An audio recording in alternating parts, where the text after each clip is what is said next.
Notre prochain invité, ben, ça commence à être un habitué de notre émission. Là. Ça fait quelques fois qu'on a le plaisir de le recevoir. Bruno Gagné, qui est maire de Sainte-Apolline-de-Patton.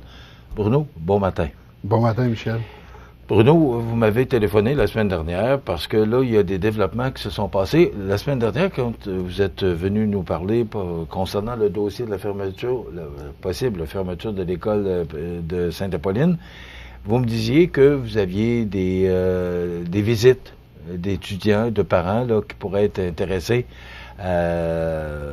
pour inscrire se rendre voyons, excusez-moi, là, mais à pouvoir aller à l'école au mois de septembre, je cherche le bon mot, là, excusez. Là, vous avez des développements concernant ces visites-là. Oui. Vraiment, on a eu 2 familles qui sont venues visiter l'école jeudi passé. On a une famille qui a inscrit ses élèves, Michel. On est super contents. Elle avait 3 enfants. Fait que le fait de sa demande au niveau du centre des services, elle a inscrit ses élèves jeudi dans la journée après la visite. Elle était vraiment choyée de notre école. Elle a pu voir les enseignants sur place.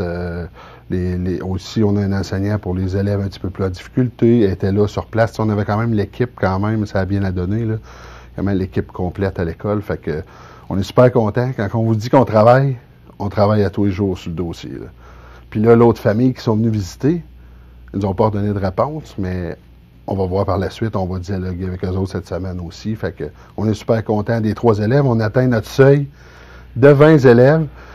Le nouveau seuil qu'on a eu en janvier, là, seulement qu'on a eu ce nouveau seuil-là en janvier, mais on réussit à l'atteindre, fait qu'on est super contents. Bon. Ouais. On sait que la décision du centre de service scolaire est prise le 29 avril prochain par le conseil d'administration. On sait, et on en a parlé, que Mme Bégin recommandait la fermeture de l'école, mais la décision finale est prise par le conseil d'administration. À partir de la nouvelle ou de ce que vous nous dites ce matin, ça change quoi, là? Bien, nous, ma DG a rentré en contact avec le centre des services, Mme Grégoire, qui s'occupe du dossier plus du primaire, que Mme Bégin, elle, est plus au secondaire, mais c'est Mme Bégin en haut de tout, si on veut. Mme Bégin est à l'extérieur. Elle nous avait mentionné qu'elle était à l'extérieur. Fait que notre directrice générale est rentrée en contact avec Mme Grégoire pour lui dire qu'on avait les 3 inscriptions, et ainsi de suite. Mais il n'y a personne qui nous dit que notre école va être maintenue, là, même si on a les 3 inscriptions. En ce moment, il n'y a personne qui nous confirme ça, là. Ils disent que ça va être dans les mains du conseil d'administration le 29, là. Bon. Là, vous atteignez le seuil, vous avez 20 élèves, ce qui est conforme pour, et c'est le mot fréquenter que je cherchais tantôt, là, ils vont fréquenter l'école à partir de septembre. Donc, là, vous avez vous remplissez les conditions, du moins au niveau du nombre d'élèves. Est-ce qu'il y a d'autres conditions que vous devez remplir pour qu'on puisse penser que la décision du conseil d'administration pourrait être en votre faveur? Là, je vous dirais, on fait tout ce qu'ils nous demandent présentement. On réussit. Comme quoi, là? À part le nombre d'élèves, là? Bien, la grosse enjeu qu'ils nous disaient souvent, c'était au niveau financier, que ça prenait 20 élèves. Là, on les a, les 20 élèves. Puis, en plus de ça, Michel, on n'arrête pas. Là, on a peut-être une autre famille qui va venir. On va peut-être dépasser les 20 en plus, là. On va reparler avec eux. Mais là, il y a eu une autre visite. Là, il y a une famille avec 3 enfants qui se sont inscrits. Mais il y a une autre famille qui a 3 enfants. OK. Et là, vous n'avez pas de réponse pour... Oui, ils sont venus visiter l'école jeudi. Et elle a regardé ça, se parler entre familles avec les enfants. Puis on va se reparler probablement dans le courant de la journée aujourd'hui. Donc, ça veut dire que vous pourriez même dépasser le seuil demandé par le centre de service scolaire. Ça pourrait. On a hâte... tu sais, on travaille, on veut pas juste avoir le seuil puis d'être correct. On veut que ça arrête, cette histoire-là, d'être en transition ou quoi que ce soit. On travaille depuis 2021, que je dis qu'on travaille fort pour ça. 2015 même, avant que je sois là, il y en a qui travaillaient fort, mais depuis 2021, on travaille fort pour la garder. Fait que, pas parce qu'on a une famille qui vient de s'inscrire qu'on a le nouveau seuil de 20 qu'on va arrêter. On continue de travailler. Bon, OK. Alors, là, maintenant, c'est quoi les autres actions que vous avez à prendre d'ici? Est-ce que le conseil d'administration prenne sa décision? On le sait, là, c'est mardi le 29 avril prochain. Oui. Bien, en fait, on veut reparler, c'est sûr, à Mme Bégin prochainement aussi, parce que, tu sais, elle était comme à l'extérieur, là, dans les derniers jours. Elle m'avait annoncé qu'elle était à l'extérieur. Parce que ça nous a quand même annoncé en consultation publique le 1er avril, là, devant les parents. Il y en a qui ont posé la question si on veut savoir nos élèves. Bien, elle avait mentionné il faut vraiment le faire avant le 29 avril parce qu'après ça, ça va être impossible. Fait que ça avait quand même répondu ça. Fait qu'on veut voir un peu son avis de ce côté-là avec les inscriptions qu'on a. La semaine passée, après qu'on ait passé ici en entrevue, on a envoyé une lettre au ministre, M. Drainville. On demande au ministre d'intervenir dans ce dossier-là.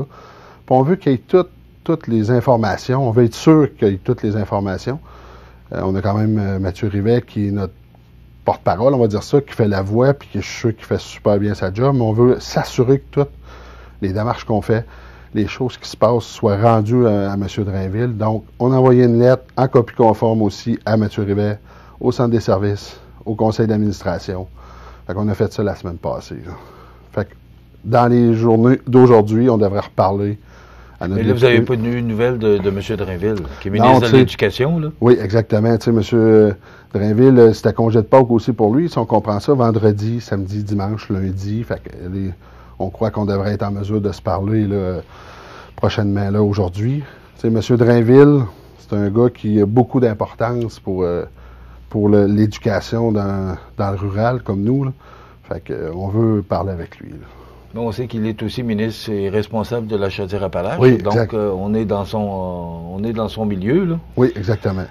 Et après quoi? Est-ce qu'il y a d'autres actions que vous avez à prendre au cours de la dernière semaine? Parce qu'il reste une semaine là, avant la décision finale. Il nous reste 16 jours, comme on dit. Fait que non, on y croit, puis on va travailler encore fort. Puis comme je vous dis, on va parler pratiquement tous les jours avec le ministre, avec le député.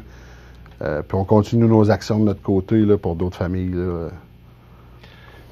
Ça m'amène à vous poser la question, Bruno. Est-ce que tout ça peut recommencer encore l'année prochaine? Là, parce que vous ne pouvez pas toujours être sur le qui-vive comme vous l'êtes. Là. Je sais que vous avez vécu des semaines assez difficiles depuis cette histoire de fermeture. Est-ce que vous avez un plan pour les prochaines années pour vous assurer là, que vous n'aurez pas recommencé le même processus l'an prochain? Exactement. Ça, on est là-dessus. Voyons, on va avoir, mettons qu'on a nos 20 élèves, comme là, on les a, nos 20 élèves, on va peut-être avoir un petit peu plus. L'autre année, on a une projection de 25, qui n'avait pas les 3 qu'on vient d'avoir, fait que peut-être qu'ils nous apportent à 28. Après ça, 30.